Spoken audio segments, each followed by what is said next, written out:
Ang susunod na programa ay rated PG. Ito ay nangangailangan ng patnubay at gabay ng magulang para sa mga batang manunood. Mas nanaig ang galit sa puso ni Dara dahil gagawin niya ang lahat para mapabagsak si Jenny dahil siya ang magbabayad sa kasalanang ginawa ni Minchi at ni Dio sa kanya. Ang buong akala ni Dara hindi mabubuking na siya ang nag-utos para sugurin ng mga anti-fans si Jenny sa fan meeting nito at ipagkalat na anak siya ng isang kabit. Hindi akalain ni Dara na may buhay na malalagay sa panganib dahil sa ginawa niya dahil nadisgrasya si Perry matapos nitong ipagtanggol ang mag-ina niya sa peking fan. Sa kasamaang palad, kinakailangang ma-ICU si Perry dahil hindi pa siya nagigising matapos matamaan ang kanyang ulo sa pagkahulog at nakokonsensya si Dara.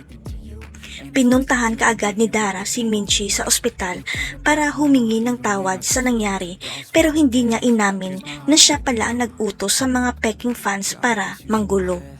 Kinakailangan lang ni Dara na magpakita kay Minchi para hindi siya ang pagbintangan pero ang hindi niya alam may kutob na si Minchi at Amelia na may kinalaman siya. Pati si Megan na sariling anak ni Dara ay nagtataka kung bakit bumalik ang galit ng mami niya kay Jenny at sa nanay nito na tila may tinatagong sikreto ang mami niya. Hanggang sa mahuli ni Megan si Dara na may kausap na isang misteryosong babae at tila namukhaan niya ang babaeng ito dahil siya ang nanggulo sa fan meeting ng Yumi.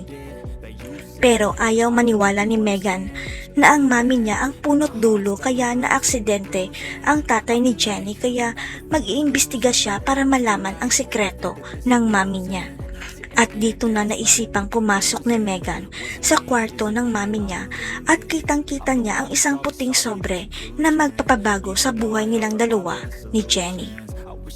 Biglang tumigil ang mundo ni Megan nang makita niya ang DNA test result ni Jenny at ng daddy niya na 99% nagmatch ang DNA ng dalawa at isa lang ibig sabihin nito. Hindi makapaniwala si Megan na iisa lang pala ang ama nila ni Jenny kaya pala magkapareho sila ng allergies dahil walang duda na anak sila ni Dio dahil magkapatid silang dalawa. Si Megan kaya mismo ang magsasabi kay Jenny na magkapatid silang dalawa. Babalik kaya si Dio para ipagtanggol kay Dara ang anak nila ni Minchi? Abangan. You don't ever wanna set me free.